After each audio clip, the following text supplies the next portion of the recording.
Morning.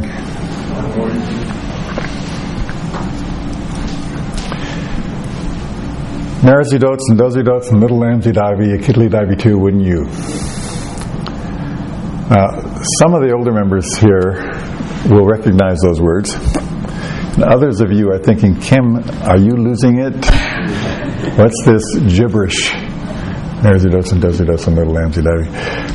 When I was in first grade, some 65 years ago, my friend Ronnie Pack and I would walk home in Los Angeles from school singing this song. Marisi dotes and dozy dotes and little lambsy divey, kiddly divey too, wouldn't you? Well, it's a catchy tune, but what is it saying? What does it mean? Well, if you slow it down, it suddenly makes sense. Mares eat oats, and does eat oats, and little lambs eat ivy. A kid will eat ivy too, wouldn't you? Marisi dotes and dozy dotes, and little lambsy divey, kiddly divey too, wouldn't you? If you slow it down, it makes more sense. And that's the title and topic of my Dharma talk this morning. If you slow it down, it makes more sense. We live in a high-speed, high-tech city and world in which everything is constantly on fast forward. And the motto, I think, of this high-tech era is the quicker, the faster, the shorter, the better. And there are times when that is true, but I think we pay a high price for that. In our high-speed lives, we often miss the forest for the trees, and the blur that passes before our eyes is so fast and we have so little time to process it that it often makes little more sense than Marisi dotes and dozy dotes and little lambsy divey. Let me say right off the bat that I am as guilty as anyone, and probably more than most, in getting caught up in this crazy warp speed culture, so I would do well to listen to my own words this morning. A couple of quick personal examples. I say somewhat embarrassedly, but not totally. When I drive back to the Upper West Side from the temple, I have a very specific route, and it goes something like this. If I stick to the left on 1st Avenue through the 50s and 60s, I can miss the bridge back up, and with a little luck, by the time I hit 72nd Street, I'm still hitting all green lights. If I turn left on 93rd, not 91st or 95th because they're timed differently, if I turn left on 93rd Street and gun it and am fortunate to have no cars ahead of me, I'll be able to hit green lights at Third, Lex, and Park. And also at Madison, where I turn right. And then if I turn from the second lane, not the first lane on the left, on 97th from Madison and gun it, when I hit 5th Avenue, I'll still hit the green light before I cross into the park. And when I get to the other side of the park, if I stay to the right, as I'm going on 97th Street, I can often hit the green light at Columbus and at Amsterdam, where I turn right, and I will have made it from 57th and 1st Avenue to 106th at Amsterdam without hitting a red light. Well, bully for me! 3 minutes later, I'm at my garage in 108th Street and Broadway. Now that's a game that I play, and I imagine lots of drivers in the city play those kinds of games. How to get from point A to point B in the minimum amount of time. And probably no great harm done in playing this game. I don't think I'm driving dangerously. I don't think so when I'm doing that.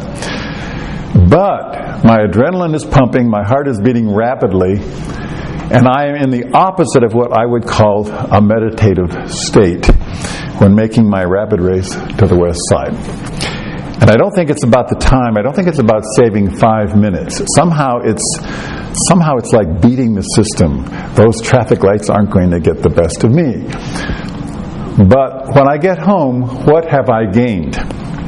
I know what I've lost, and that is some of the sense and calm and centeredness that I found in the morning here at the temple. So I'm telling you right now, and hold me to it, that this afternoon when I leave here, I'm going to drive back to the west side at a very leisurely pace, and hopefully can start a new pattern in my city driving this year by doing that. Or another personal example, another sort of inane example, but is how I watch sports on TV. I have cable with DVR or TiVo built into the cable box, so I can record any event right on the cable box and watch it at my leisure, at which point I can then fast forward at wish. During baseball season, being a diehard Dodger fan and a baseball fanatic, I TiVo most Dodger games, especially those which are late from the West Coast. Then the next morning before going to work, I watched the game from the night before, fast forwarding between every pitch. Now I can catch every pitch in that game, and I can watch a 3-hour game in about 30 to 35 minutes. Now that may be better than spending 3 hours a day watching a baseball game, but it's a very nervous way to watch a game. It drives my son-in-law crazy if I'm doing that when he's there. When you watch baseball in real time, it's kind of a meditative sport. With each pitch, you can be thinking, what would I throw now if I were the pitcher? He just swung at an inside fastball, so I think now I'd try to throw him an outside breaking ball. Now that's a real kind of relaxed pleasure in watching a game that way. And that's a pleasure that I forfeit by doing my fast-forward instant baseball game thing. Now these are two, as I say, rather inane examples of speeding things up that I do. But I would guess that most of us have different versions of this. For many in my children's and grandchildren's generations, it's a question of always having the iPhone or BlackBerry within view, constantly scanning for email, Facebook, messages, and so forth. And is there anything more annoying than sitting with someone in a restaurant, wanting to have a relaxed conversation, and sensing that the other person is only half there because they're constantly glancing at their phone? And of course, leisurely meals in New York restaurants are a pretty rare thing to begin with. Is there any place in the world where waiters are quicker at snatching the plate out from under your fork once you've taken the last bite than New York? If you've traveled to Europe, you know how different it is there. When Europeans go out to eat, and this is somewhat of a generalization, but they plan to spend a minimum of 2 to 3 hours enjoying the meal and the conversation, and the restaurants, by and large, accommodate that. What a wonderful and rare thing it is to spend 3 hours eating and talking in a nice restaurant. My wife and I rediscovered that last year when we were visiting my son and his family, who were spending a year in Rennes in the Normandy section of France. We had some wonderful, relaxed meals. We were also struck again by how the whole social system seems to work differently there. My son and daughter-in-law made some good friends in Rennes who were young professionals, including a surgeon and a lawyer. And these people were busy, but they always seemed to have time to come over at the last minute for dessert or a cup of coffee or a glass of wine. You didn't have to call them 3 weeks ahead of time to fit into their schedule. And what a difference from what we experience here in New York. And unfortunately, Western Europe is changing a bit in this respect too, especially in large cities like Paris, London, and Rome. But there still is a huge difference, and I think that one can say that Europeans still seem to place more value on human contact with friends and family as being their top priority than we do. I remember when my wife and I lived in Belgium some 45 years ago when I was pastor of the American Protestant Church in Antwerp. Many of the American businessmen we met there just couldn't understand what they called the Belgian mentality.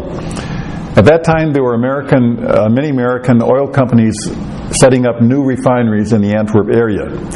They wanted to build these plants ASAP. So they offered Belgian workers overtime opportunities with double time pay. But the Belgians wanted nothing to do with it. By and large, their attitude was, you can pay me whatever you like, but I'm not going to work 16-hour days and lose that valuable time with my family. And the Americans just couldn't understand this. What's wrong with these Belgians? We're offering them all this money, and then they're saying, no thank you. So, what is it that drives us as a society, as a city, that makes our lives so hurried? Why is it so hard for us to do, as the saying goes, to stop and smell the roses? That's a hard question to answer, and I'm sure there's no simple answer. There are many aspects to it. Part of it, I think, is driven economically. The more you achieve in a shorter period of time, the more revenue you generate. It's also partly a question of convenience. Living in a city like New York is not easy, and there is some truth to Frank Sinatra's famous lyrics, if I can make it there, I'll make it anywhere. There are lots of obstacles in this city, from crowded sidewalks in Midtown, to long lines in supermarkets or movie theaters, to stalled subways that can sit sometimes for 30 minutes between stops, and so forth. Things that slow us down in an annoying and irritable fashion. So we tend to take every opportunity we can to try to speed things up a bit. We order our food from Fresh Direct, or we bite the bullet and spend an extra $1.50 per movie ticket to get our tickets online, and which is not a bad idea, I think, and is often understandable and sometimes wise. But what happens is that this becomes more than just a question of convenience. It becomes a way of life. Quicker and shorter is better. But is it? Is it really?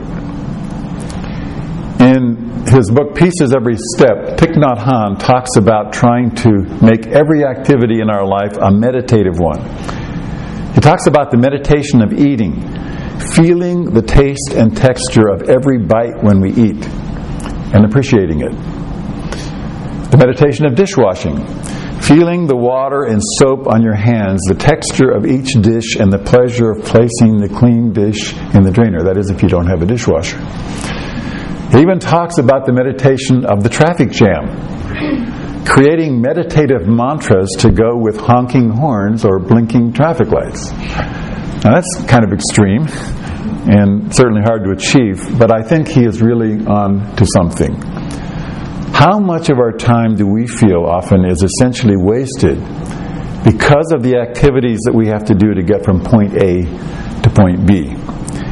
Even with the technology and gadgets that help us to save time, those of us who live in this city, I think we spend an awful lot of time doing what we would often think of as menial tasks. Whether it's physical exercise to stay in shape, cleaning our apartments, doing dishes, or for parents, taking kids all over the place, paying bills, etc. And the list goes on and on.